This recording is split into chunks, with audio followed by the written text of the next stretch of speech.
We did it. Food Service Power Plant Network. Welcome to Wednesday night, our weekly conversation. It's really good to see you. I hope that it was a great day. I'll say I feel a good vibe in the energy right now. There's a buzz. There's a little bit more activity, at least in my side of the world. And I hope there is in yours as well. We've got lots of new members this week, so if you're new, welcome. Remember, tonight we've got Joe Carbonara from FE&S Magazine, Zoomba Group, Restaurant Technology and Design. You all know him, and it's going to be so fun to get to see another side of Joe that maybe you knew and maybe you didn't know, but we'll have a conversation. You'll learn some things.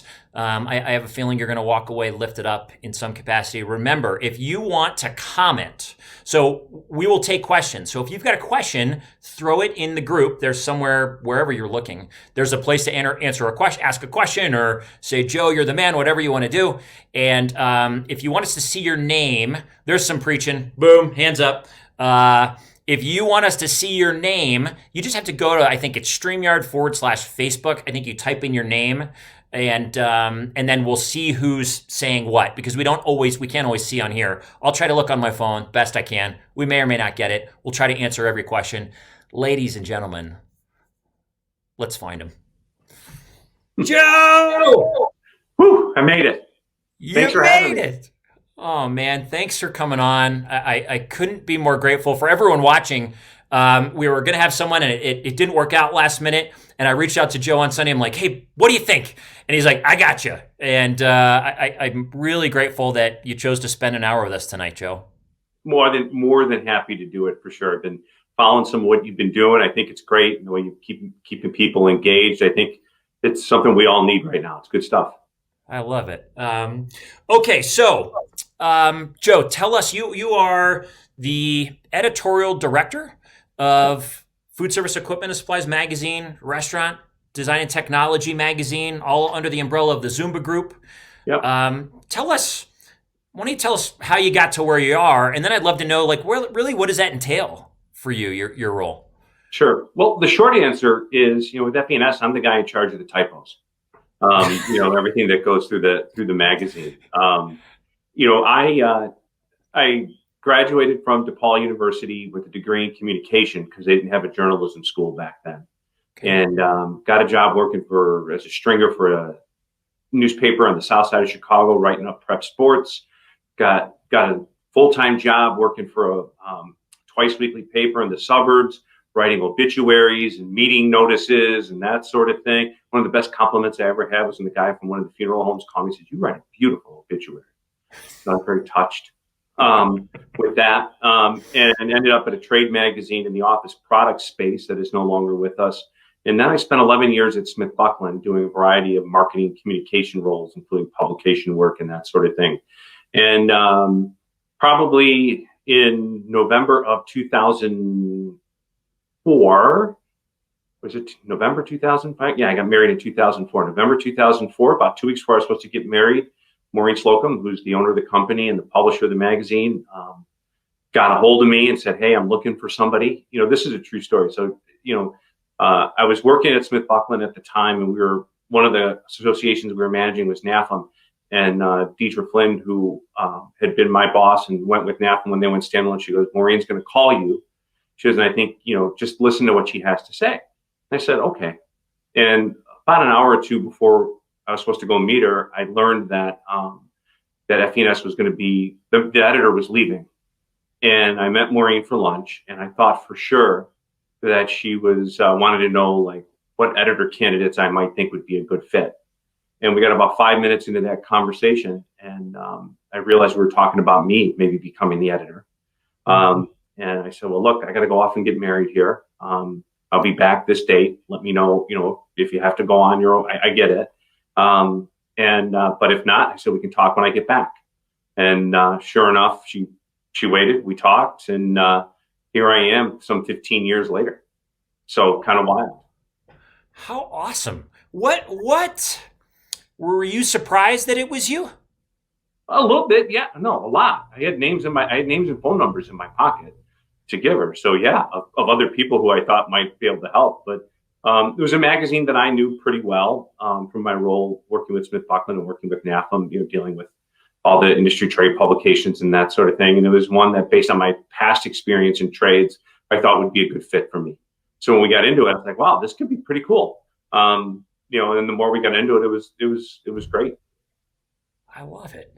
Are you as a journalist editor, you tell the stories of the industry, Right. to some degree, to a huge degree. You spot trends. You sort of tell us what's coming. You tell us what's going on. What do you see really as your role as a journalist? Is it, I don't know, any ideas there? Yeah, as a trade journalist, we wear a couple of different hats. Number one is to educate, you know, uh, bring people up to speed on, the latest trends. Understand, for example, if you're an equipment supplier, you're a kitchen designer, when farm to table is big, what does that mean? How does that affect the way you're designing, your spaces? How does it affect the way that you're specifying equipment, and that sort of thing? It's also to inform, to let people know that, company A just bought company B. There's personnel news going back and forth. People want to know who's where because it's a big, small industry, and we like to know who's going to walk through that door and call on us next. So I think that's a real important thing. And for once in a while, from time to time, our job is to inspire, kind of put people in touch with things that kind of provoke some thought, not in a inflammatory sort of way, but look at aspirational projects, look at aspirational things that are happening, things that get them to think a little bit differently. Because one of the things we've learned, if you're really good at your job, you're super focused on your customers, you're super focused on your company. And in some cases, you're not looking out over the fence at what's going on within the industry. So our job is to kind of create some context through education, through information, and through some various forms of inspiration. When in a time in our industry that's been so challenging, I would assume it's easy to find really difficult stories, hard stories, people closing, etc. Do you all sit down and say, you know what, the industry needs some good stuff as well, so let's intentionally go find news that I mean, you talk about inspiring people, so you're telling stories of greatness, but almost we got to go find more of this stuff to keep people hopeful and keep people going. Yeah, you do. You got to, my wife likes to say that she loves ice cream, but if you feed her ice cream every day, then she's not going to want it anymore, right? So you need some balance, in your diet, in whether it's what you're eating or whether it's, the information you're consuming. So it's easy to go down that dark path and kind of wallow in that darkness. But there are some really cool and some really inspirational things, that are happening within this industry right now. You look at what NAFM just did with their social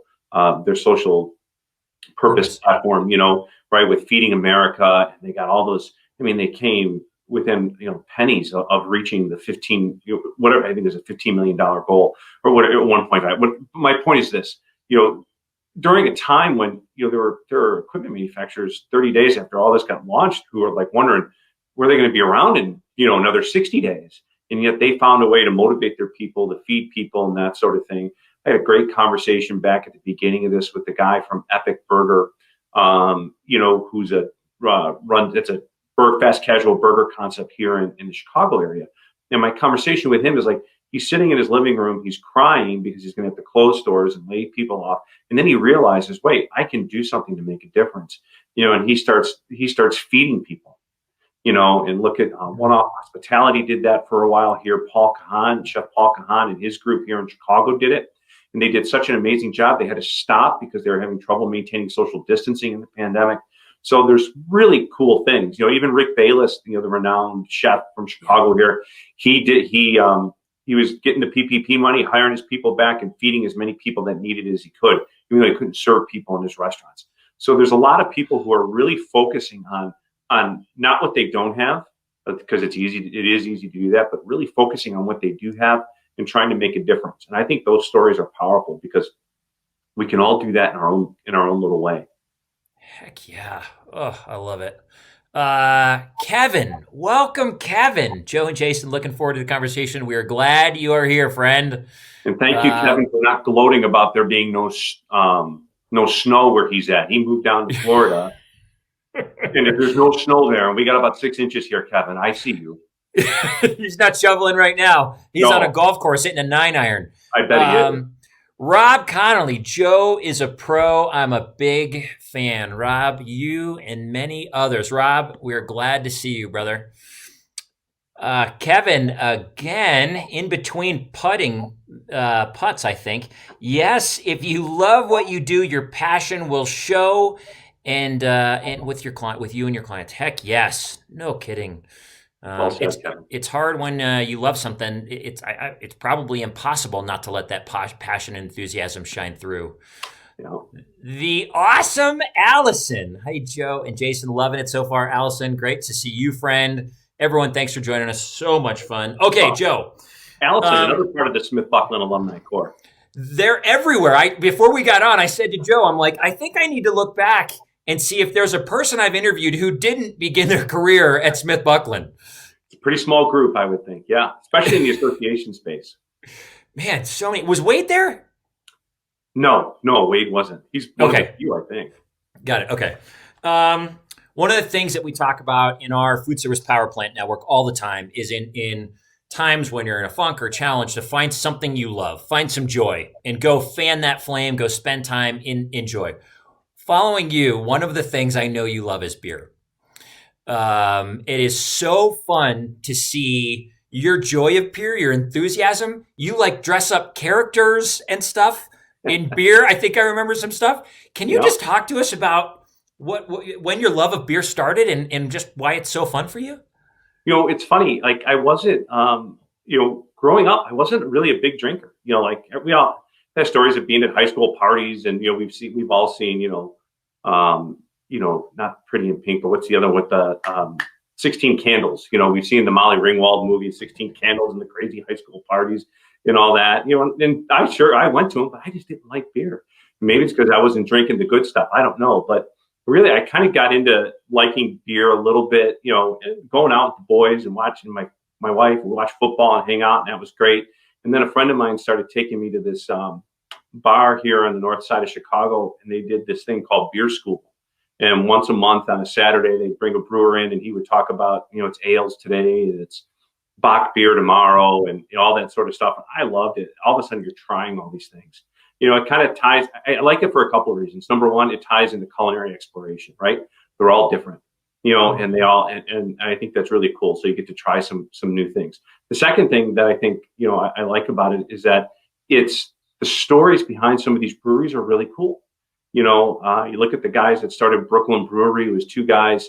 One of the guys was had previously been a foreign correspondent for the Associated Press or United Press International over in the Middle East. And he started the brewery after he came back home, and he got over in Egypt. When he was stationed in Egypt, you can't buy alcohol there, right? Because of the religious nature of the country and all that.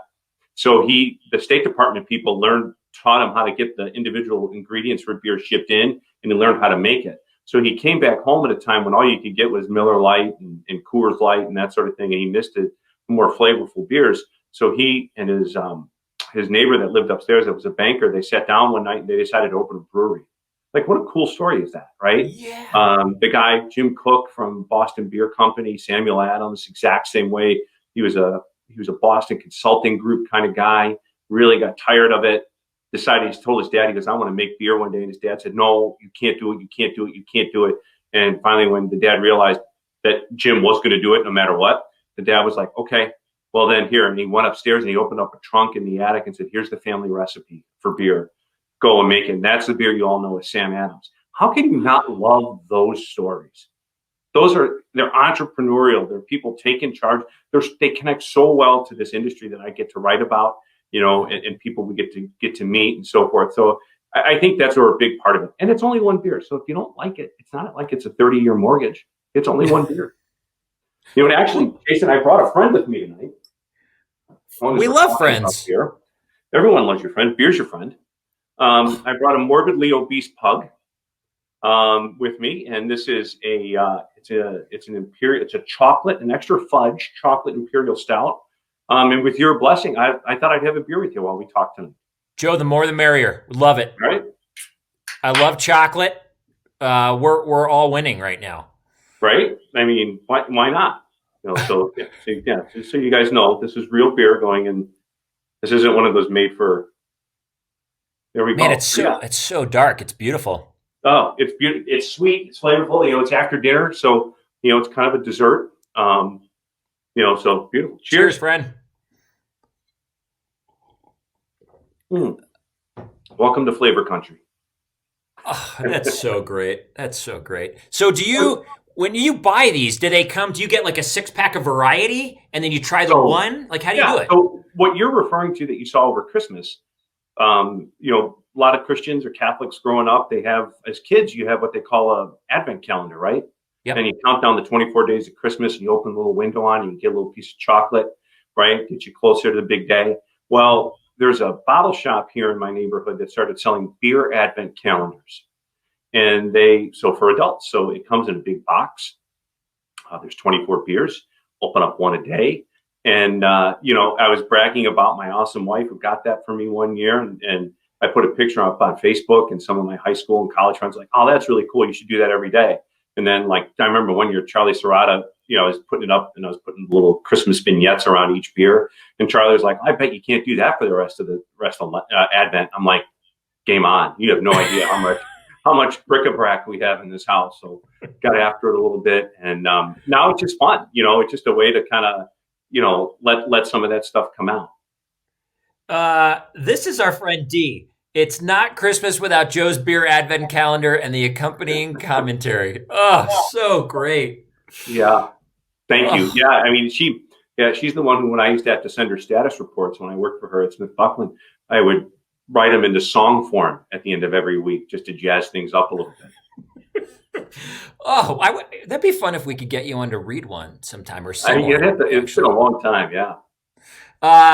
David says, I'm ready to go back to Chicago, have another beer with you, Joe. Come on, David, I'm buying. We'll absolutely. David was, he's one of the guys he was at. David's a great DSR from, Thompson and Little, a fantastic company down in the Carolinas. And he was one of our DSRs of the month going on a few years back.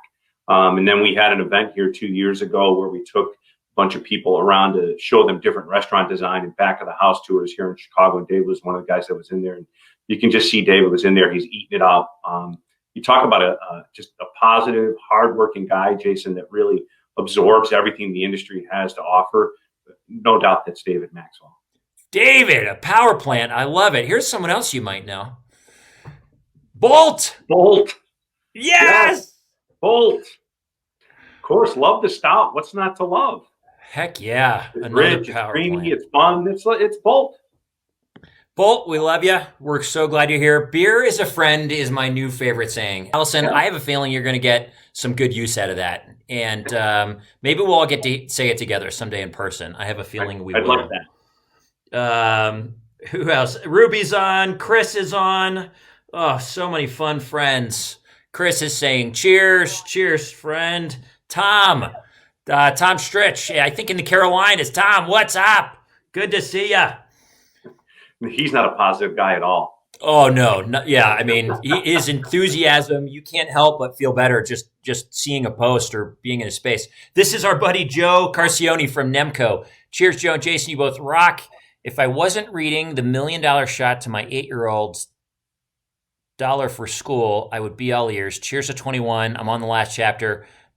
Joe, choosing your daughter over Joe and I is no one's going to disagree with you on that decision. Nope. Yeah, good call, my friend. Who's this? Deirdre, he's being kind. He hated having to do those reports. She's not wrong. Oh, but you know what? Even though you didn't like doing it, it was still, you found a way to make it fun. Isn't that half the battle? She made sure to read mine every week as a result. Right. You get engagement that you wouldn't have otherwise. It makes it a little bit more fun and creative for you. Yeah. Spice it up a little bit. Exactly. Okay.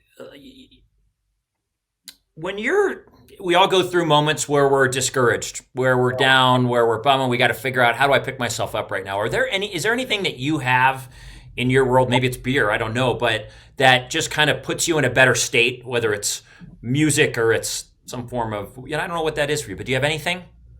Sure. Well, yeah. There's a few different things. And I guess over the past few months, it's not a few months anymore, 9 or 10 months, what I've really tried to focus in on is not focusing on what I don't have or what I can't do, but focusing in on what I can do. That's number one. What do I have? What do I have? Not focusing on, I can't go here. What are the assets that I have? What are the things, and how can I maximize those? Because sometimes it just seems fruitless to focus on what you don't have. Sure. So to me, that's number one. I think I really try to dig in on that. And number two, always remember that, no matter how dark it feels for me, I promise you somebody else is having the worst day. I haven't dealt with illness. I haven't dealt with job loss. I mean, we've all dealt with loss in different ways since this all started. But some of the most significant things, I haven't had to say goodbye to anybody I love. So kind of putting some things in perspective and figuring out a way how to get through it, I think to me, that's really, important. And just, remember my family, the people who I'm doing it for, and remembering too that, when we're writing this stuff, people, what we do matters in its own small way.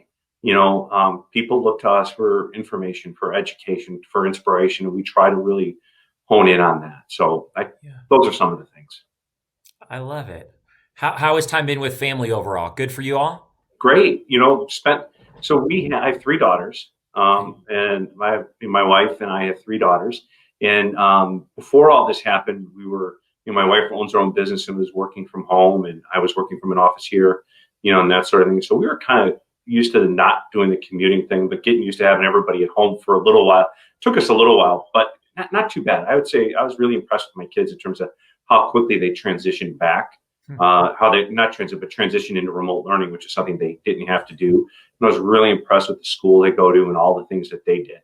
The positives that came out of it was, number one, was family dinner. If you have children, right, and that when times are good and everyone's healthy, one's going, you and your wife are playing man to man, right? One's going this way, one's going that way, right? Soccer practice, volleyball, whatever.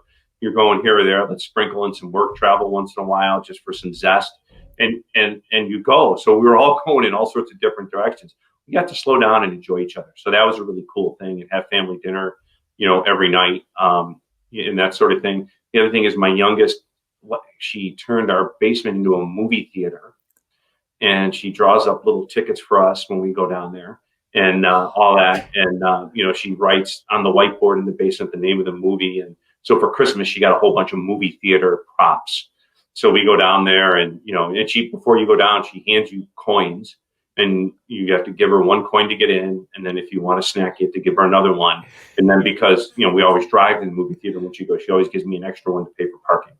Now I haven't got any of those coins back, that I've been giving her. So I don't know what she's been doing with them, but just a fun way to spend some time together, as a family. We know that that'll end, that, at least to this level, it'll end. They'll get going back, full speed here sooner than later. But yeah, that's how we got through it.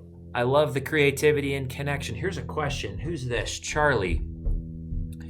What do you want your girls to learn from your example? Good question, Charlie. Yeah, I honesty, I think, number one. Number two, that there's the message that we try to drive home is that there's no substitute for preparation and hard work. Mm-hmm. If the grade doesn't go right, you don't get a good grade, but you did everything you could to get ready. Hey, no problem. Let's talk about it. We'll figure out what didn't go right. How can we make that better? How can we correct that? Moving forward. We've all had things that don't go our way. So really, the importance of being honest, working hard, preparing, and then really the last one is just treating others the way you would want to be treated.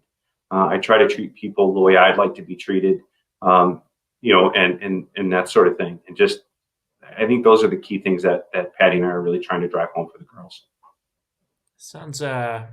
It sounds like your house is a fun place where creativity is encouraged. You seem with a very calm demeanor, Joe, and I have a feeling that probably just echoes and reverberates throughout your home.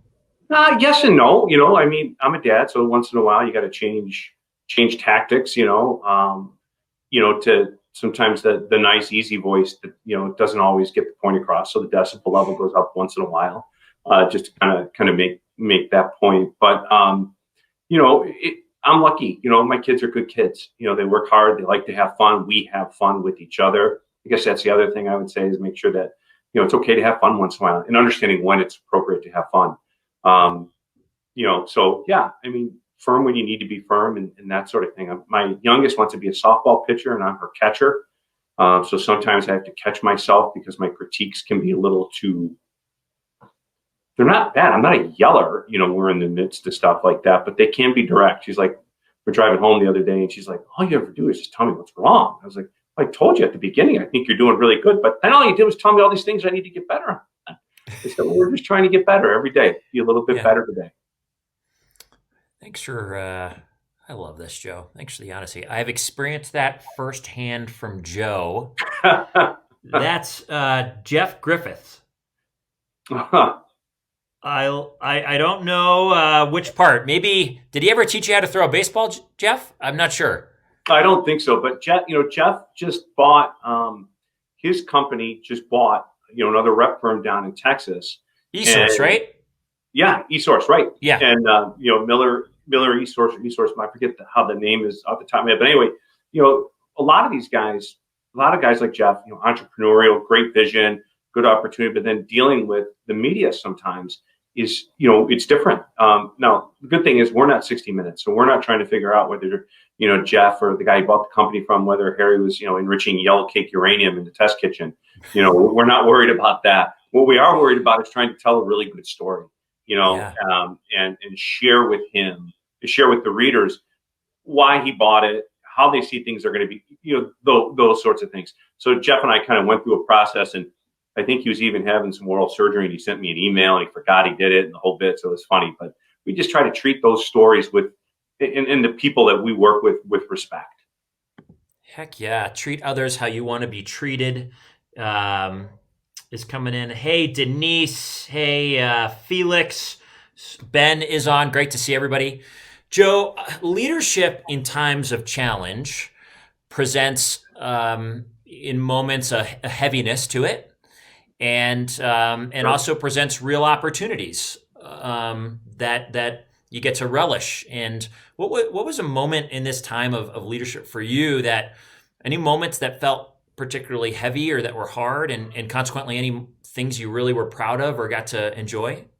Well, we're only going to be on for an hour, so we'll limit the part of the heavy. No, it's right. As an organization, I would say as an organization, we've been lucky. I mean, we've faced a lot of challenges that relate to the pandemic, but nothing, none of us have gotten sick. None of us have been out, that sort of thing. So the big picture, we have our health, we have our business. We're going to get through this stronger. I think that, first, the big thing is, that whole thing of like when the people you work with, when everyone is, feeling vulnerable and we're all nervous and that sort of thing. And maybe you feel a little bit too, and really trying to understand how do you balance some of that with, saying, hey, it's okay to feel this way right now. This is freaky, that all this stuff that we're dealing with and the political rhetoric from both sides is going nutty and all that sort of stuff. It's okay to feel that and that sort of thing. And then just try and say, hey, and just, I guess the thing I learned is just to listen. Just to really listen to what they're saying and let them talk, and then work with them to make them feel better. Part of it is, I'm sure you felt this, Jason, at certain points where you felt just like helpless in the middle of all this. Like, what am I going to do, right? And one of the things I've tried to give them to do is simple things that they can do, and it's not just lip service. This is important. It's things that they can do that are important, that are impactful. Sometimes we think we need to hit the big home run and swing for the fence, and we're going to hit the game-winning shot, right? I'm a long-time basketball coach. I love basketball, right? So we're going to hit the game-winning shot, and they're going to carry us off the court, and that's going to be awesome. Well, when you're in a pandemic, there is no game-winning shot to hit. You win the race by being slow and steady every day and just executing. And that's what I keep telling them. And I'm like, hey, not super sexy, but if we keep putting out good magazines that are relevant, that help people understand how the pandemic is affecting their peers, the industry, and so forth, how to look ahead, how to get some inspiration, that sort of thing, we're doing a good job. We're serving our readers well. We're serving our advertisers well. And in doing that, we serve our company well. Heck yes. I think anything that's built to last culturally, in terms of connection, communication, leadership, I think it's always done in the small things. Yeah. And, if you get some home runs along the way, then great. But I think trust is built in all those small moments, the conversations over coffee or the conversations over phone when someone's stressed out or really nervous. And I think you said that really, really well. Well, I think the other thing too, it's important to know that some days you don't feel okay and share that with them. I think the other thing that's important to know is that sometimes, especially when it's okay not to pick up the phone for 10 minutes until you get your head clear. You don't leave them, you don't abandon them. You don't abandon the people you work with, whether they're your colleagues. You need each other, right? Yeah. But sometimes you need to take a minute to be the best you can be to support them. Oh, 100%. I mean, you got to put the oxygen mask on you on the plane, right? Before giving to your kids. Great analogy. Yeah, it seems like that. Bolt, absolutely, Joe. It's important to remind your team that some days it's okay not to be okay. We will knock it out of the park tomorrow and love others. Yeah, it's, hey, I've had my days, like, it's been my turn to not feel good today, and that sort of thing. And my wife, so one of the things we started doing when the pandemic hit, because it was coming up onto the spring, started taking walks. Didn't have to bring the kids to school every day. So what we do is get up in the morning, watch the local news, listen to the epidemiologist tell us the world was ending, and put on my big boy shoes and go and walk 2-3 miles. And I have a friend who lives a couple doors down, and he and I walk in the afternoon and just take some walks and clear your head, and that sort of thing. It really helped me kind of feel better, feel a little bit more in control of something I always hoped I would be able to do, but never really had time when you're running from here to there. So it goes back to that whole my point earlier about, okay, what do I have at my disposal? I'm not taking my kids to basketball or softball for a while, but I had this time to walk. And the kids went with us for a while, and it was a great thing. We talked, they asked us questions about all this sort of stuff, got my head clear, and I was able to get back in the conversation with the people I work with them. When I came back, I felt good. I still do. We do it. We still walk. I love it. It's been a common theme among people joining us is walking, moving the body, just the headspace that's cleared. And maybe it's the ability to focus and not be distracted when you're outside. Maybe it's the fresh air. I don't know what it is, but I'm glad you're doing that. I think it's a really healthy way to connect. Well, and walking through the neighborhood where we're at, I'm about a mile west of Wrigley Field here in Chicago, and there's all these different houses. My house, the building I live in, is like over 100 years old. The house next door to me, they tore it down and built a new one. So this is a true story. The world is coming to an end because of COVID, right? In March, they're tearing down the world. The world is coming to an end. Things are closing, one after another, right? And we're figuring out how we're going to cover this, what we're going to write, what we're going to do next, that sort of thing. I'm sitting up in this room that I'm in right now. This is my office. My office is shaking, literally. Like, I'm figuratively shaking, trying to figure out what to do and trying to keep up with all the things that are coming at me. People are texting me, this event's canceled, that. What have you heard about this? It's nuts. My house is literally shaking because the building very next to me on the west, they were tearing it down to build a new home. So, some people say that they felt the earth move when COVID hit. I felt the earth move. It literally moved in my house. Did they get a new one up? They did. We have nice new neighbors, Amy and Eric. Their little baby girl, Marin, just celebrated 1 year. Really nice. It's nice to have neighbors. Love it. Okay, you talked about basketball. You love basketball. Mm-hmm. You tell us about your love of basketball. Is that what you coach? It is. Well, I've coached a few things over the years, but basketball is probably the one that I coach the most. That's the one that I'm. I had when I was growing up, my dad was a meat cutter on the west side of Chicago, and he worked 6 days a week for an independent butcher. He had worked for his dad prior to that, but he worked for an independent butcher 6 days a week.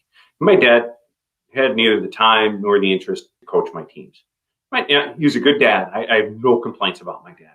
He was a very good dad. That just wasn't his thing. I love sports. And there were a lot of men from the neighborhood who coached, or a lot of guys who didn't even have kids in the program who coached when I was there. And I made a vow. I said, I really like this, and I'm going to do that to give back as I got older. I realized that at an early age. So graduated from college and started coaching in the Darien Youth Club out in the suburbs where I grew up, because that's where I played.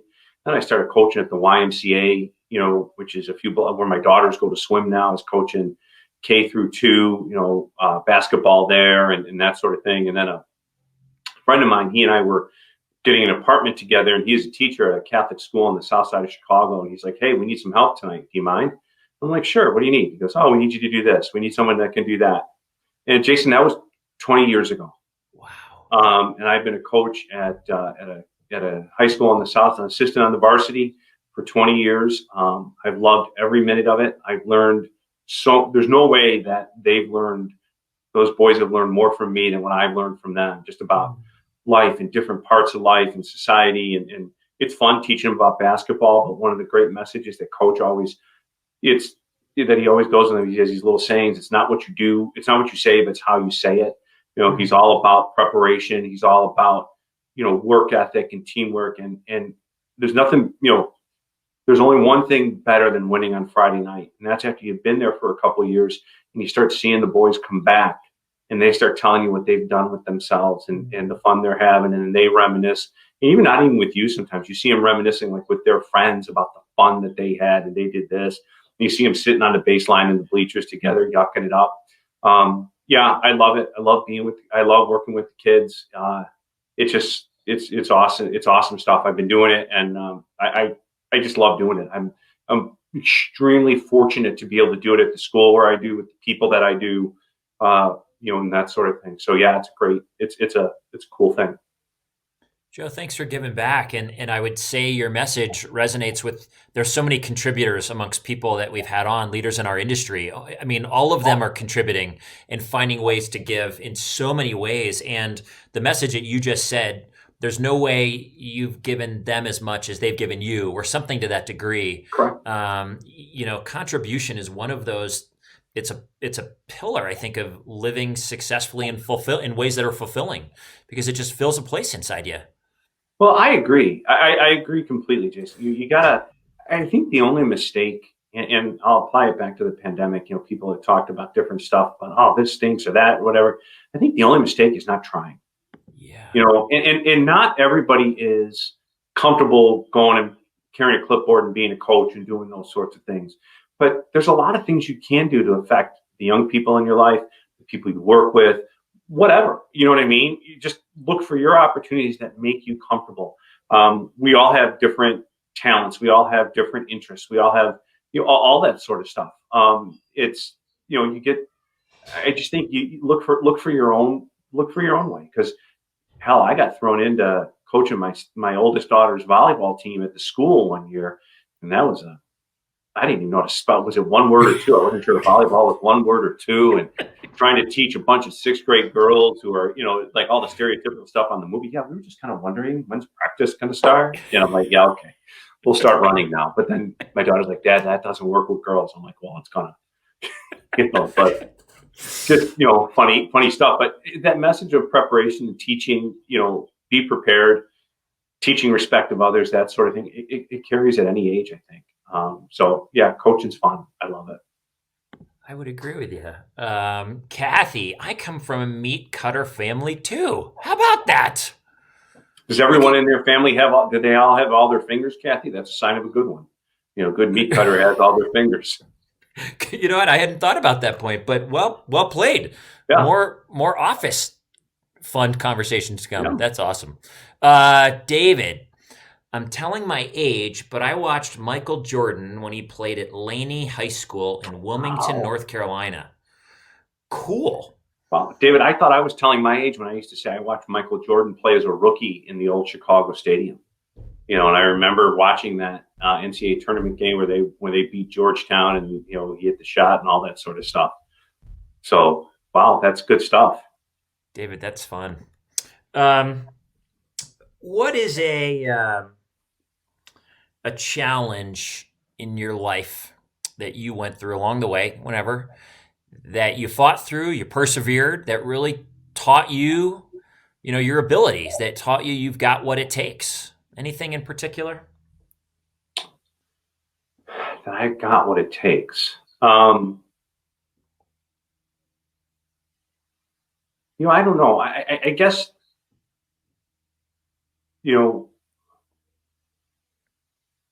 there's a few things like professionally. When I was working at Smith Buckland, we'll go back there for a second. The company was getting ready to be acquired, and the guy he put the group and the money together, and he was coming back. He was coming back. This was his big moment. He was coming back to the company where he had learned so much. And he's a very bright man, and he was coming back.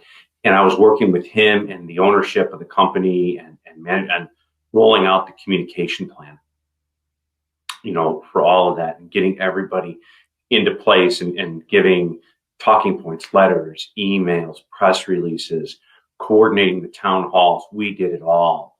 Wow. And there were a lot of, 60, 70-hour weeks that went into all that. Back when I started out, just to take a step back, at Smith Buckland, they never had a corporate communication program. And Deidre wrote me into doing that when she was the supervisor, and she ran our department. And we did it. And I'll tell you,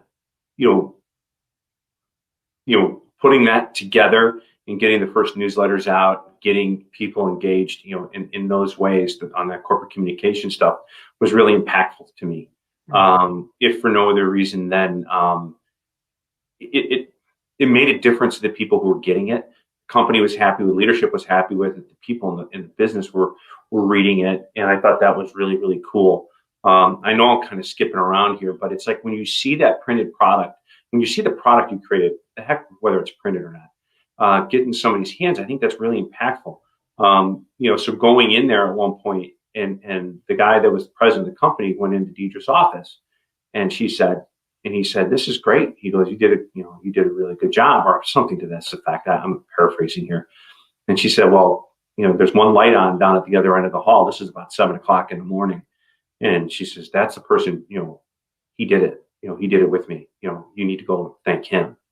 And that's pretty cool. Like, when you work with Deidre, here's the thing, like, where you stand at all times. And if she gives you praise, you've earned it. There's no hollow or false praise. And I think that was pretty cool. I guess the other thing that I would say is that there was a user group, technology user group that I worked with at Smith Buckland, and they wanted to have a daily newsletter for their conference.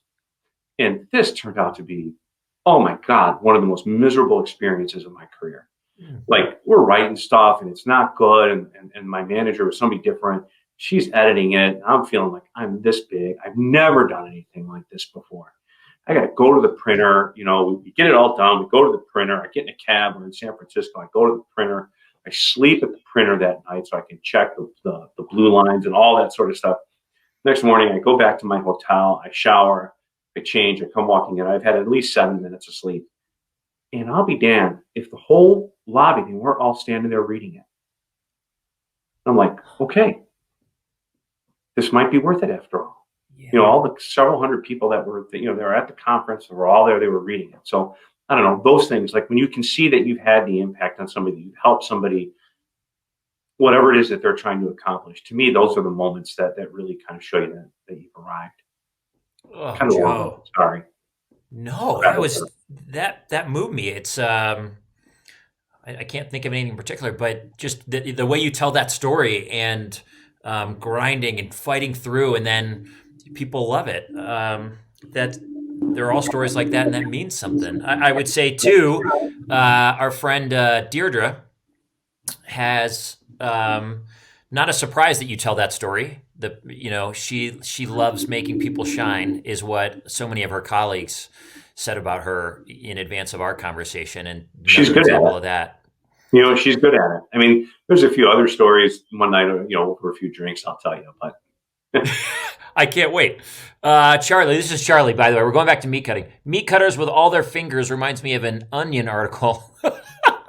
Mr. Pretty Boy Farmer still has all his fingers. Oh my gosh. Well played, Charlie.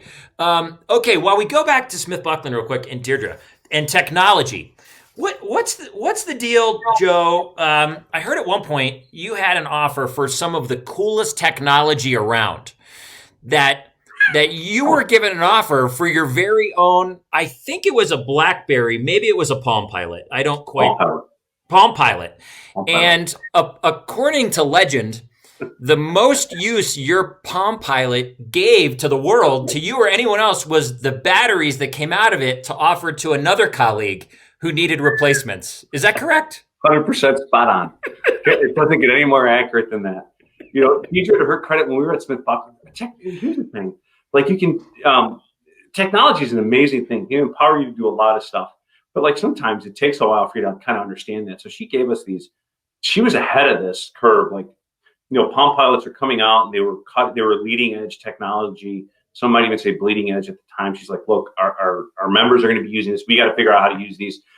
Got a bunch of us, I don't know if it was all the managers or the whole division or whatever. She kind of went to the wall on this. And we're supposed to be taking notes with them in meetings and scheduling our meetings with them and all that sort of stuff. And I'm like, and I just put it in the bottom drawer of my desk and kept going and doing what I was doing. I must be the old reporter, the old editor in me. So I'm just going and going. And one of my colleagues, she was across the hall. She's like, "Oh, I need new batteries for my Palm Pilot. Mine died." I'm like, "Hang on." I open up the bottom desk of my drawer, take the cellophane off the box and everything. Here you go. She was, "Wait, you know?" I said, "No." Joe. True story. That happens. That's a thing. That is so great. We love that Palm Pilot, not the electronic leash. That is really good. Oh gosh, that makes me smile. Okay. Okay, Joe, there aren't a ton of times in life when, I don't know, maybe it's different for you, but where you get to hear what some of your colleagues think. And you might want to grab another beer because it gets kind of ugly. I'm just kidding. I'm going to share. I think it's important that people recognize the role they play, not just the role they play. We all have a role, but the value they add. And you add a lot of value to this industry. And I don't know if you know that or not. I'm guessing you do, but I don't know. We oftentimes underestimate the ways we touch people, the ways we affect people. Your friend Deirdre says, Joe is one of my all-time favorite people. I love that throughout all these years, we still get to work together. I love his sense of humor, his realness, his candor, and his journalistic integrity. He keeps us all focused on what is really newsworthy. It's fun to learn from him, with him. He is just the best. Some of your colleagues at Zoomba Group shared some thoughts. If I get say these over the open airs, like, is this a family program? I can imagine what they might say. Food Service Power Plant Network, earmuffs. Get ready for earmuffs. To quote Will Ferrell, Joe is a force in the industry with an open door policy. He regularly fields calls from readers, manufacturers, and associations looking for answers to industry questions. He's almost always the first to spot a trend and always has a thoughtful approach to a problem most readers didn't even know was a major concern yet. Joe is considered a rock star in the FE&S world. Everyone knows, likes, and respects him. He has a quick wit that is fun and always kind. He makes himself available to help readers, our marketing partners, our team in many ways, but doesn't seek the spotlight for himself. There are so many FOJs, fans of Joe, out there in our business world. Joe is a delightful co-worker, always willing to help with any situation a sales director can find themselves in, which are plentiful. Over the years, I have and continue to learn so much from Joe. He is great in front of clients and a fun travel partner. One of my favorite trips ended with a client taking us on the witch trials, the food tour of Salem, Massachusetts, plus he brings donuts. Thanks for everything, Joe. I'd say that Joe is always willing to do the work. And by that, I mean there is no task in the editorial department that is beneath him. It says a lot.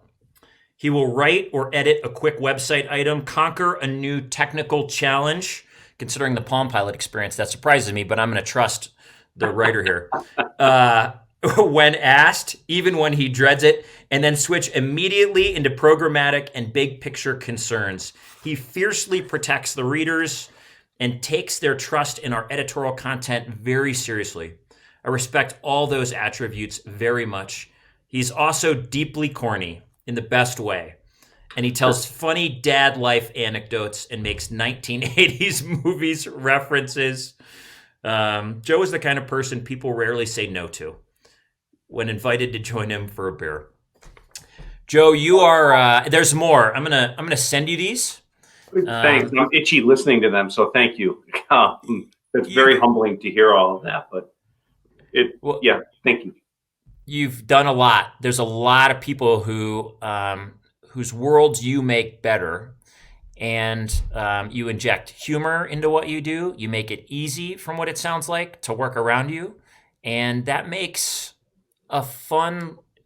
Who wouldn't want to follow a leader like that? I remember Kathy actually saying she chose roles early in her career based around who she wanted to work for, not what the role was, but who she wanted to be around. And it's cool that you get to be that person for people, whether you knew it or not. Kevin, Monday morning Dinkles Donuts days are the best. I'm missing those and can't wait to get back to the office. That sounds pretty heavenly. Yeah, we have a good little third generation family bakery within walking distance of my house. So when I'm out for our bigger meetings and stuff out in our offices in Elmhurst, if the bakery's open, I usually bring donuts for them. So, the good stuff. Awesome. Heck yeah. Who doesn't love a donut? I mean, a donut can take any crummy situation and make it better, right? Exactly. Sprinkles just puts it over the top. Right. Yeah. Add another 2 points. If you're trying to get to 10, add some sprinkles.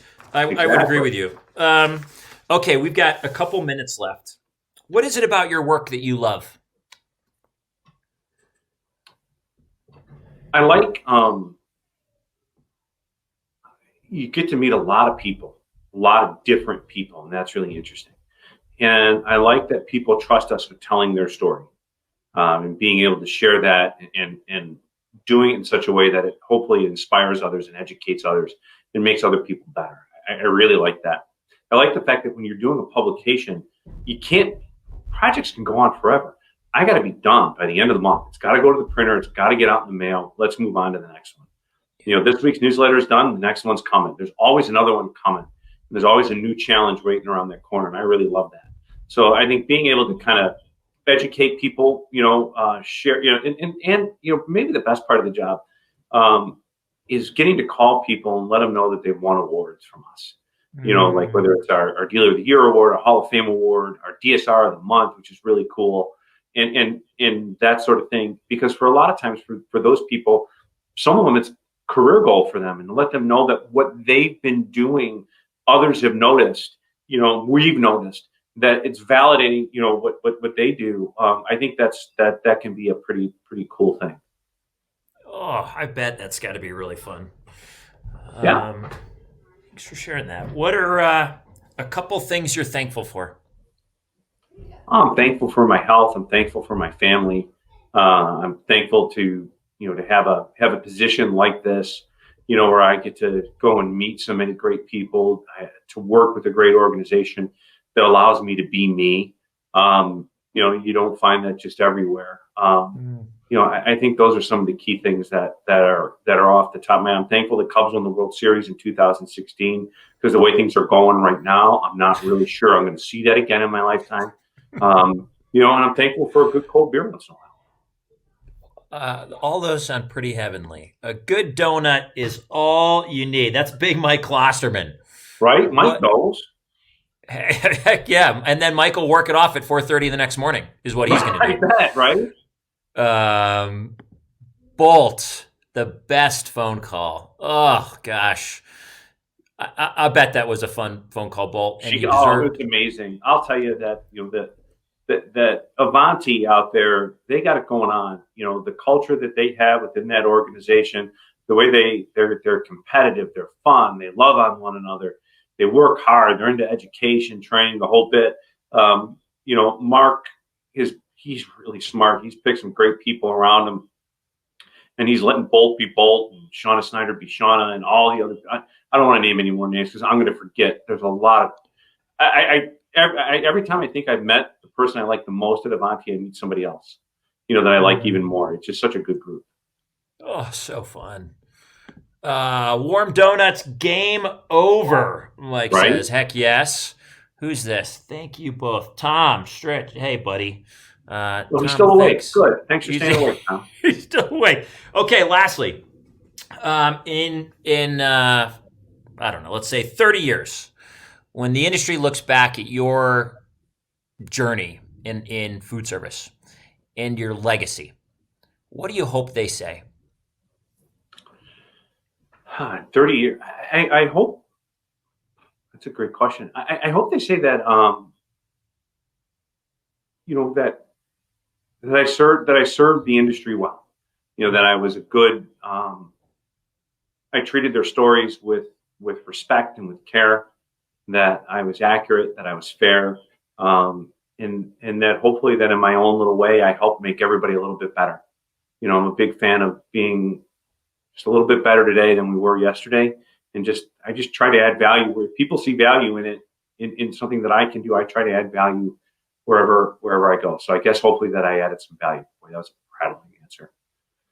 I think it sounds, there was a lot of fun stuff there.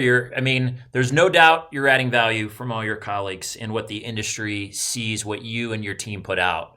And I'd say thanks, Joe. Thanks a lot, Thank you man. for the opportunity. Boy, you got me.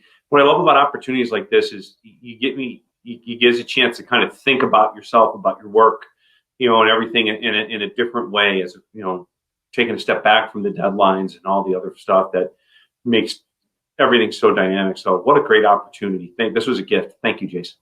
Joe, I'm grateful for you.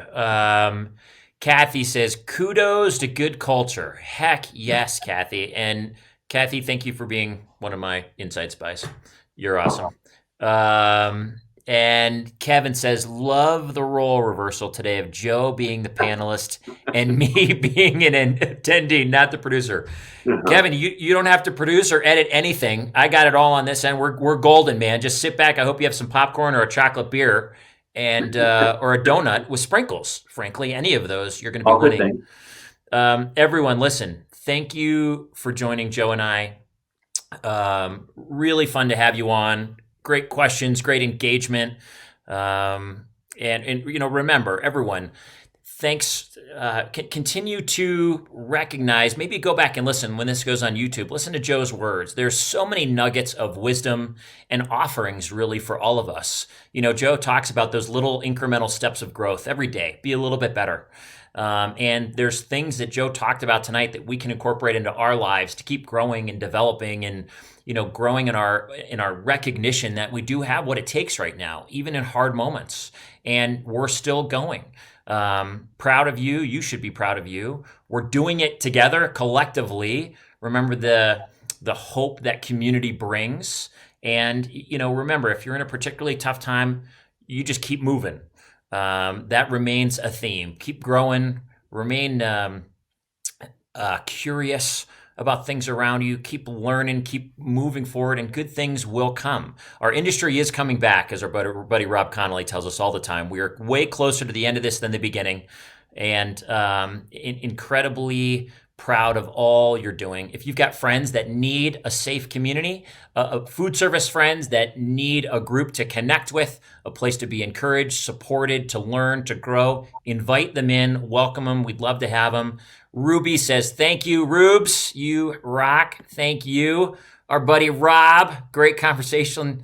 Thanks, Jason and Joe. Rob, thanks for being here, brother, and all of the ways you lift this entire community up. Kathy, we love you. Great job, guys.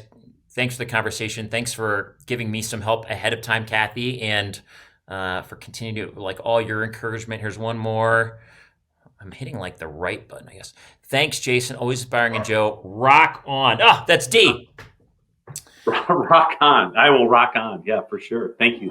Rock on. Everybody, have a great night. We will see you next week. Joe, thanks. We'll see you soon, Jason. Brother. You got it. Night, everybody.